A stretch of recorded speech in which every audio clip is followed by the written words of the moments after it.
यह घटना है बुलंदशहर की। 23 अप्रैल 2023 शाम का वक्त था। एक छोटी सी 4 साल की बच्ची जिसका नाम था मुस्कान अपने घर के दरवाजे पर खेल रही थी। तभी उसके घर के सामने रहने वाला एक लड़का जिसकी उम्र करीब 25-26 साल होगी, उसका नाम फ़हीम था। वो आता है और उस बच्ची को अकेले खेलते हुए पाता है। वो किसी बहाने से उस बच्ची को लेके वहाँ से चले जाता है। कई घंटे बीत जाते हैं और मुस्कान अपने घर नहीं जाती है, तो मुस्कान के मम्मी पापा को फिक्र होती है और वो ढूंढना स्टार्ट करते हैं। लेकिन वो उस बात से अनजान थे कि उसके साथ कोई घटना हो गई या किसी तरह की अनहोनी हो गई। उनको लगता है कि शायद छोटी सी बच्ची है किसी बच्चे के साथ अगल बगल वाले घर में गई होगी खेलने के लिए। वो ढूंढना स्टार्ट करते हैं। अगल बगल के जितने घर थे सब में वो छान मारते हैं, लेकिन मुस्कान कहीं नहीं मिलती है। परेशान होकर वो मस्जिद जाते हैं और इमाम साहब को बोलते हैं, इमाम साहब, मेरी 4 साल की एक बेटी है जिसका नाम मुस्कान है। वो शाम से कहीं मिल नहीं रही है। शाम से गुम है, अभी 8-9 बजने को चला है, अभी तक वो घर नहीं आई है, कहीं मिल नहीं रही है। अगर आप एक बार ऐलान कर दें कि अगर किसी को मुस्कान दिखी है या किसी के घर मेरी बच्ची है तो वो मेरे घर तक पहुंचा दे। मस्जिद में बार बार ऐलान किया जाता है, लेकिन फिर भी उस बच्ची का कोई अता पता नहीं चलता है। उधर घर वालों की तलाश जारी रहती है। उसकी बुआ और चाची वो बोलती है कि चलो एक बार बगल में जो फ़हीम का घर है उसके घर में देख लेते हैं, शायद गलती से चली गई होगी या खेलने के लिए चली गई होगी। जब वो बगल वाले घर में जाती है तो फ़हीम की मम्मी दरवाज़ा खोलती है बहुत गेट खटखटाने के बाद। तो जब वो दरवाज़ा खोलती है तो वो बहुत गुस्से में रहती है और बोलती है कि क्यों परेशान कर रहे हो, क्यों बार बार दरवाजे को नॉक कर रही हो, जाओ यहाँ से। तो उसकी बुआ बोलती है कि मेरी बच्ची मुस्कान शाम से मिल नहीं रही है, वो कहीं गायब हो गई है। एक बार आप अपने घरों में चेक करने दीजिए कि शायद वो गलती से आ गई होगी या खेलने के लिए आ गई होगी। लेकिन ये फ़हीम की माँ मना करती है और बहुत गुस्से में दरवाजे बंद कर देती है और बोलती है कि जाओ यहाँ से, यहाँ मुस्कान नहीं है। फिर घर वालों का शक और ज़्यादा बढ़ जाता है। अब वो एक छोटे से बच्चे को दीवार कूदवाता है और बोलता है कि जाओ गेट खोलो। जब गेट खोला जाता है तो जितनी भी भीड़ इकट्ठा थी सब ज़बरदस्ती घर के अंदर घुस जाते हैं। फ़हीम के माँ द्वारा बार बार रोक टोक किया जाता है, मना किया जाता है, लेकिन इतनी भीड़ तब तक जमा हो गई थी कि सब एक नहीं सुने और घर के अंदर घुस गए और बारी बारी से सारे घरों में तलाशी करने लगे। लेकिन सारे घरों में तलाशने के बाद भी मुस्कान कहीं नहीं मिली। फिर लास्ट में एक कमरा बचता है, फ़हीम का कमरा।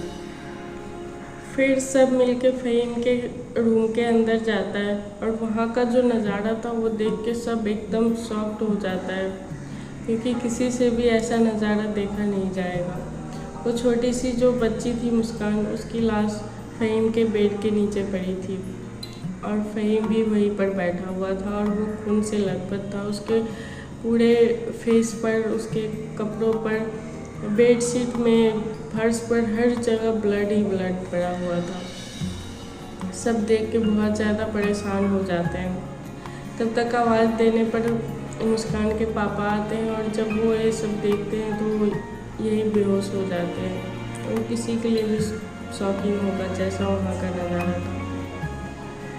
मुस्कान के पूरे बॉडी पार्ट पर 8 से 10 जगह नाखून और दांत से बुरी तरह से काटने के निशान थे। के दोनों पैर टूटे हुए थे, प्राइवेट पार्ट से ब्लड निकल रहा था लगातार। कुछ देर रुकने के बाद वहाँ पर पुलिस आ जाती है और फिर जो भीड़ इकट्ठा थी सबको वहाँ से निकाल दिया जाता है। वहाँ पर इतनी भीड़ तब तक इकट्ठा हो चुकी थी कि लोग चाहते तो फ़हीम को वहीं पे वही सज़ा मिल जाता, लेकिन पुलिस ने उन्हें गिरफ्तार कर लिया और सबने कानून पर भरोसा किया कि कानून उन्हें सज़ा देगी, इसलिए फ़हीम को छोड़ दिया गया। आस पड़ोस वालों से पता चला कि फ़हीम 15 साल पहले एक लड़के के साथ हैवानियत करने की कोशिश की थी। फिर कुछ दिन बीता, उसकी शादी हो गई, लेकिन वो अपने बीवी पर इतना जुल्म करता था, वो उसे इतना मेंटली टॉर्चर करता था कि 2019 में उनकी मौत हो गई। फिर कुछ दिन बीता लेकिन उसकी हरकतें अभी भी वैसी ही थी। लोगों का कहना है कि आदमी बच्चे औरत तो छोड़ो, वो तो जानवरों को भी नहीं छोड़ता था, जानवर के साथ भी वो हैवानियत करता था। इसलिए उनके घर वालों ने सोचा कि चलो उसकी दूसरी शादी करवा देते हैं, शायद वो ठीक हो जाए। फिर उसके बड़े भाई के साली से उसका दूसरा शादी करा दिया गया। लेकिन दूसरी बीवी के साथ भी वो उतना हैवानियत करता था, इतना टॉर्चर करता था कि दिसंबर 2022 में वो भी उसे छोड़कर चली गई। अभी कुछ ही दिन बीता था कि फिर एक कांड हुआ कि वो अपने भाई की बेटी यानी कि अपनी की भतीजी को स्कूल से लेने गया और शिक्षक को वहाँ पे बोला कि सर कुछ घर में काम है तो मैं अपनी भतीजी को लेके जा रहा हूँ। लेकिन जब वो जाने लगा लेके तो वो जंगल के रास्ते से होते हुए जाने लगा। फिर उस टीचर को शक हुआ और वो पीछे पीछे गया और उस बच्ची को बचा लिया। लेकिन उसके घर वालों ने उस मामले को वहीं पर शांत कर दिया कि वो घर का बात है, इसीलिए वहीं पर उस मामले को दबा दिया गया। आज तक उसने जितनी भी गलतियाँ की, लड़के के साथ हैवानियत की या अपनी बीवी को टॉर्चर किया, उसकी बीवी मर गई, जो वो अगल बगल के बच्चों के साथ करता था, सारी हरकतें उसके माँ बाप को पता थी। लेकिन वो अपने बेटे के प्यार में इतने अंधे थे कि उसने अपने बेटे को सज़ा नहीं दी, और जिसका नतीजा ये हुआ कि बाद में एक छोटी सी 4 साल की बच्ची को अपनी जान गंवानी पड़ी। ये मामला इतना बढ़ गया और लोगों में इतना आक्रोश था कि 73 दिन के बाद ही फ़हीम को फांसी की सज़ा सुनाई गई। लेकिन यही अगर पहले हो चुका होता तो उस लड़के के साथ नाइंसाफ़ी नहीं होती, उसकी पहली बीवी नहीं जाती और मुस्कान नहीं जाती, इतने लोगों के साथ गलत नहीं होता। इस कहानी को सुनाने का मकसद बस इतना ही है कि आप अपने बच्चों का ख्याल रखें, देखें कि वो कहाँ जाते हैं, किससे बातें करते हैं। और फ़हीम जैसे आदमी को इस समाज में रहने का कोई हक नहीं है। अगर कोई ऐसा है तो उसे सज़ा दिलाना बहुत ज़रूरी है, और ऐसे आदमी से अपने बच्चों की और खुद की रक्षा करें। धन्यवाद।